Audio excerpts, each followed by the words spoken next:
Yep. See man. what Tomo going through. Telling But you. last but not least, man, enjoy the rest of the show. Tomo, the floor is yours. Oh, whoa, whoa, whoa, whoa, whoa, whoa, whoa, whoa, whoa. You showed one comment, but you gotta show the rest. Because you talked about Duke. You're Oh, not here. You had to turn up right quick. You you know, know you here, gotta turn about Turn somebody. me up, up, up, up. that's what your front office is doing right now, but I ain't got too many nice Oof. comments. Hee hee. That's exactly what's happening. They I passing saw, I contracts and saw a dollars video. around. I saw a video, man. Johnson said, "I'm still the point guard." Hee hee hee hee.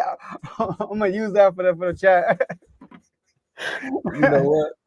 They should have added this part too to Dan Quinn. He was talking to him after he was like, Dan Quinn was like, I want him from the Cowboys. I want him from the Cowboys. I want him from the Cowboys. And Magic Johnson was over there. Uh-oh. This is it. He said, "Hold up." That's exactly what he said. So shout out to Davey Dollars with the 9.99 super chat. It's Friday. Weak Force and Slow Turtle. Oh, Hashtag still Duke. Hashtag Dave's Doghouse. Shout out to the 2 hour episode too. yeah. Dave's Doghouse did the 2 hour episode. I looked at it. I was like, 2 hours. Oh, this gonna be good. Hashtag R2L. Hashtag best network. We the Hey, best. the spell check ain't get you, man. Spell check killed me yesterday. And weak force. Whew. Slow Turtles. I mean, it is what it is. They let me down this year, basketball wise. But back to the Magic Johnson story I was telling you right quick. Mm-hmm. Magic Johnson was leaning over Dan Quinn. He was like, "You gotta get him back. You gotta get him back." And that's exactly what he doing to the Cowboys. He ain't playing no games. You a free agent? Come on over here. You a free agent? Come on. I got 2 years for you. I got a year for you. You want 3 years? We just passing out money. But y'all looking like hey, it was entertaining. That's all I'm gonna say, man. I think you found your doghouse co-host, man. For 'Cause real. For y'all real. like a good balance. I don't like what y'all said too much about the Cowboys, but I agree with everything y'all said though. That's the sad part. That's true, Tomo. Good co-host. Man, we're brothers. We're happy and we're singing and we're in the Western Conference. Dun-dun-dun-dun. Who is the dark horse? Okay. Come on, Joe. Who's gonna be the dark horse in the West and make it to the finals, man? Who you got? Who I got? Yep. All right, dark horse outside. You know, everybody's favorite the Nuggets and all that stuff. But my dark horse right here, New Orleans Pelicans. I'm gonna say the New Orleans Pelicans, right? The New Orleans Pelicans are a scary matchup for a lot of teams in the NBA, in the West because they have versatility, right? You look at their lineup, right? They got Valachunas, who's a 7-foot center, right? They got Zion Williamson. We know what he brings to the table. CJ McCollum playing point guard, shooting like I think he's shooting 43% from the 3-point line, right? He can facilitate, and he's a decent scorer, right? He can create his own shot. But this is the X factor with them right here. This is when the versatility kicks in. You got Brandon Ingram, who's 6'8", who's kind of one-on-one is unguardable. You kind of got to double Brandon Ingram because he's 6'8". He can get the shot off anytime he want, right? He's like he's not KD, but he's like a couple of tiers below KD. The fact that he can create, the fact that you can't block a shot, all right? And on the defensive end, like I said, he's 6'8", so he takes up a lot of space. Then you look at Trey Murphy, who's also 6'8", and he is a sniper from three. And he can create his own shot, right? Defensively, he's 6'8", takes up a lot of space, right? If they want to go smaller and take out Valachunas, put Zion at the 5, they got Herb Jones, right? Herb Jones, 6'7", right? One of the best on-ball defenders in the NBA, all right? He's going to be all defensive team, probably first team. And he's shooting 43% from three. You know, so they got so many people that they can throw in that can shoot the three and play defense, right? Yeah, James. Like I think he gonna get first team probably. He might get first team all defense this year. Right, then you got Najee Marshall, who comes off the bench, brings energy defensively. He's 6'6". He's shooting 38% from three. You got Jose Alvarado. You already know what he brings to the table. A little pit bull, right? And then you got Jordan Hawkins. I like Jordan Hawkins. Jordan Hawkins comes in. He's about 6'5". He plays a 2 guard. Sometimes they be putting him guarding the point guards. All right. Also a decent defender, shooting about 37, 38% from three. So the Pelicans got a lot of pieces they can work with, and I like Willie Green as a coach. I think Willie Green is a really good coach.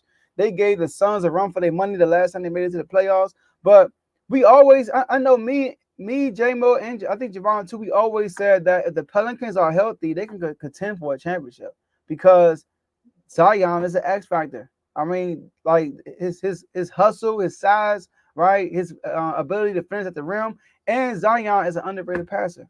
So I'm gonna say the Pelicans. See, you picking the Pelicans, and it's funny that we talking about dark horses because the team that I'm gonna pick, that's their logo. It's a horse. Okay. I came Oh, on here a few weeks ago, and I was like, wow. I came on here a few weeks ago, and I said it's gonna come down to the chemistry and Jason Kidd, right? Okay. And he's proven it. I said I'm gonna need about 3 or 4 weeks of just seeing how this is gonna work out. And Luka's been balling, Kyrie's been balling. Daniel Gafford almost broke a record, even though most of those shots was either dunks or layups. But hey, the record's still the record. He almost broke it. Mr. Putback. Man, like you see the potential of what happens when you get average players around elite talent. They shine, and that's what he was potentially trying to do with the Wizards, but they didn't have the right pieces around him. So Mm-hmm. I knew he was a good rim protector, but he's not a starting center. But you can cover that up when you got Luka and Kyrie on the court.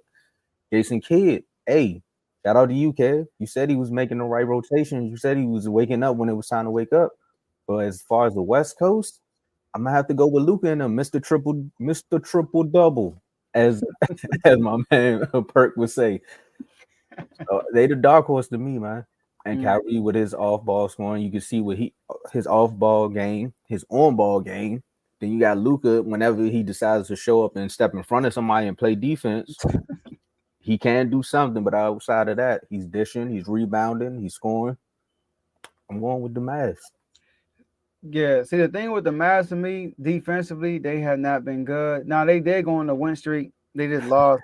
They lost their win streak like yesterday. They was on a 4-game win streak. You But see, Ty? You but see, Ty? yeah, Mavs ain't Play, making it to the playoffs.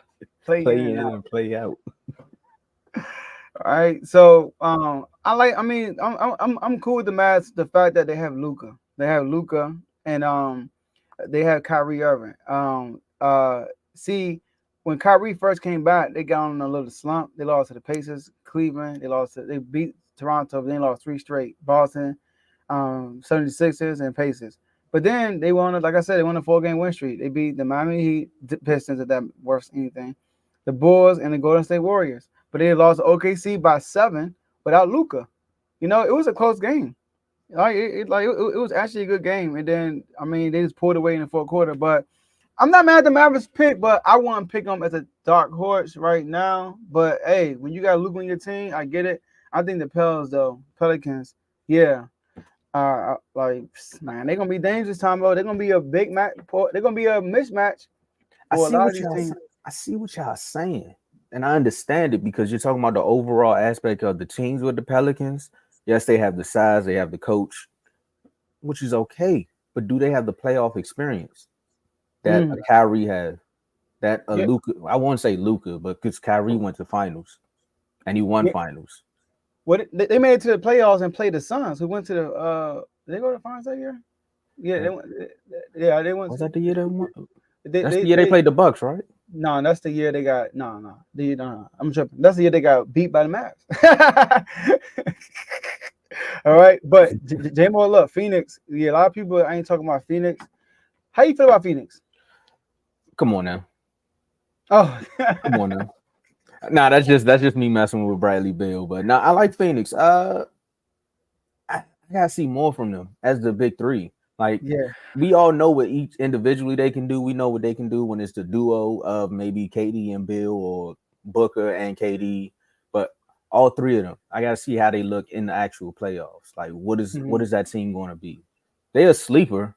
I would say they're a sleeper. I'm still picking the Mavs as my dark horse though. You mhm. want to know a team I know? I didn't expect you to. I thought you was gonna say the Kings. Yeah, but everybody expect that though. So y'all know how I feel about the Kings. I ain't gotta keep coming here and sound like a broken record. You know what I mean? I'm gonna switch it up a little bit. But I think the Pelicans are more of a dark horse though. I do. You know. So I do think they're more about dark horse. And when we say dark horse, I'm also thinking of the team that you don't expect to get there, regardless of what's going on around them. And the way I look at the Mavs, and literally I said it a few episodes ago, where I was just like, I don't expect them to do anything in the playoffs. I got to see more from them. So for them to change my mind in these 3 weeks, that lets me know that they could probably make it to the finals. And, come on. I know, right? Shout out to Ty with the 199 super chat, man. Mavs only a dark horse for a top lottery pick. Like last year. Hey, Well, if that's the case, the Pistons better look out. And what's the name? Shout out to Ty in the red corner. Make sure y'all go check them out in the red corner. Yes. But Phoenix, I was just telling Phoenix, not Phoenix.